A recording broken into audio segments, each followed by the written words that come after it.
And welcome to my channel. তো আজকে আমরা WP plus KP special GK part 143 নিয়ে আলোচনা করব। তো ডিরেক্টলি কোশ্চেন অ্যান্সারে চলে যাচ্ছি। নাম্বার 1, ক্রান্তীয় মরু উদ্ভিদের অনুকূল পরিবেশ কী? তো ক্রান্তীয় মরু উদ্ভিদের অনুকূল পরিবেশ হচ্ছে বার্ষিক 25 থেকে 50 সেমি কম বৃষ্টিপাত এবং গড়ে 25 ডিগ্রি থেকে 30 ডিগ্রি উষ্ণতাযুক্ত অঞ্চলে ক্রান্তীয় মরু উদ্ভিদ জন্মায় ও বৃদ্ধি লাভ করে। নেক্সট নাম্বার 2, ভারতের প্রধান প্রধান ক্রান্তীয় মরু উদ্ভিদ কী কী? তো ভারতের প্রধান প্রধান ক্রান্তীয় মরু উদ্ভিদগুলি হচ্ছে ফণী মনসা, তেসিরা মনসা, বাবলা, খেজুর এবং বিভিন্ন ধরনের কাঁটা জাতীয় গুল্ম তথা ক্যাকটাস ইত্যাদি। নেক্সট নাম্বার 3, ক্রান্তীয় মরু উদ্ভিদের বৈশিষ্ট্য কী কী? তো উত্তর হচ্ছে, দেখো অনেকগুলো পয়েন্টে দেওয়া আছে। 1 নম্বর পয়েন্ট বলছে শুষ্ক পরিবেশে জন্মায় বলে মূলগুলি সুগঠিত, সুদীর্ঘ এবং অসংখ্য শাখা প্রশাখাযুক্ত হয়। নেক্সট নাম্বার 2, কাণ্ড মোটা, চ্যাপ্টা, কণ্টকময় ও রসালো হয়। নেক্সট নাম্বার 3, পাতার সংখ্যা কম এবং অধিকাংশ পাতা ক্ষুদ্র, পুরু, রসালো ও শক্ত হয়। নেক্সট নাম্বার 4, জল অপচয় রোধ করতে পাতাগুলি কাঁটায় রূপান্তরিত হয় এবং কাণ্ড ও পাতায় মোম জাতীয় আস্তরণ থাকে। নেক্সট নাম্বার 5, উচ্চতা 5 থেকে 10 মিটারের মধ্যে হয়ে থাকে। নেক্সট নাম্বার 4, তারপরে বলছে নাম্বার 8 নম্বর কোশ্চেন, 4 নম্বর কোশ্চেন, ভারতের কোন কোন অঞ্চলে পার্বত্য উদ্ভিদ দেখা যায়? তো ভারতের যে যে অঞ্চলে পার্বত্য উদ্ভিদ দেখা যায় সেগুলি হচ্ছে জম্মু ও কাশ্মীর, হিমাচল প্রদেশ, উত্তরাখণ্ড, অরুণাচল প্রদেশ, পশ্চিমবঙ্গের দার্জিলিং পার্বত্য অঞ্চল এবং দক্ষিণ ভারতের নীলগিরি ও আন্নামালাই পর্বতে। নেক্সট নাম্বার 5, পার্বত্য উদ্ভিদের জন্য অনুকূল পরিবেশ কী? তো পার্বত্য উদ্ভিদের জন্য অনুকূল পরিবেশ হচ্ছে সাধারণত 1500 মিটারের অধিক উচ্চতা, বার্ষিক গড় উষ্ণতা 15 ডিগ্রি সেলসিয়াসের কম এবং বার্ষিক বৃষ্টিপাত 50 থেকে 100 সেমি এবং তুষারপাত অধ্যুষিত অঞ্চল। নেক্সট নাম্বার 6, ভারতের প্রধান প্রধান পার্বত্য উদ্ভিদ কী কী? তো ভারতের প্রধান প্রধান পার্বত্য উদ্ভিদ হচ্ছে, প্রথম হচ্ছে চিরহরিত উদ্ভিদ, যার মধ্যে পড়ছে হচ্ছে তোমার শিশু, গর্জন, চাপলাস, মেহগিনি, রোজউড, এগুলি 500 থেকে 1000 মিটার উচ্চতায় কিন্তু আমরা দেখতে পাই।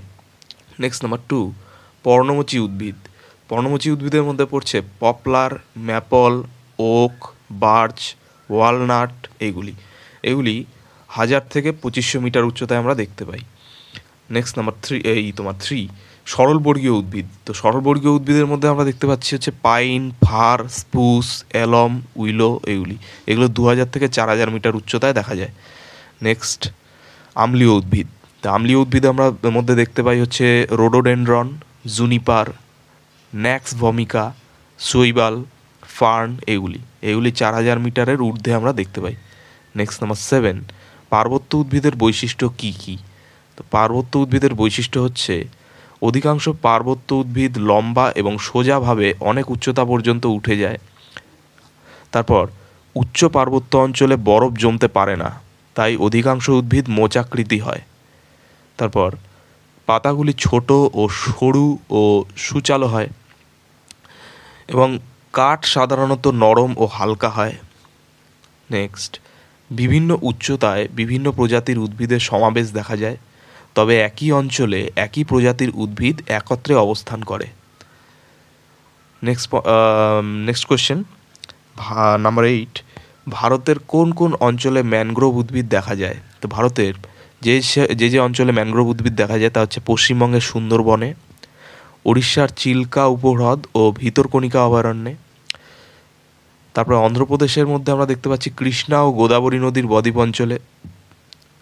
নাম্বার 4, তামিলনাড়ুর মধ্যে আমরা পিছা ভরবে দেখতে পাচ্ছি। নেক্সট নাম্বার 5, গুজরাটের মধ্যে দেখতে পাচ্ছি কাম্বে উপসাগরের উপকূলবর্তী এলাকায়। তারপর কেরালার মধ্যে দেখতে পাচ্ছি মালাবার উপকূলের খাড়ি অঞ্চলে এবং আন্দামান ও নিকোবর দ্বীপপুঞ্জতেও আমরা কিন্তু দেখতে পাই। নেক্সট নাম্বার 9, ম্যানগ্রোভ উদ্ভিদের জন্য অনুকূল পরিবেশ কী? তো ম্যানগ্রোভ উদ্ভিদের জন্য অনুকূল পরিবেশ হচ্ছে উষ্ণ ও আর্দ্র জলবায়ু, বার্ষিক তাপমাত্রা 25 ডিগ্রি সেলসিয়াস থেকে 32 ডিগ্রি সেলসিয়াস, বার্ষিক গড় বৃষ্টিপাত প্রায় 200 সেমি, লবণাক্ত পলিমৃত্তিকা, জোয়ার ভাটা ও সমুদ্রের লবণাক্ত জলের প্রভাব। নেক্সট নাম্বার 10, ভারতের প্রধান প্রধান ম্যানগ্রোভ উদ্ভিদ কী কী?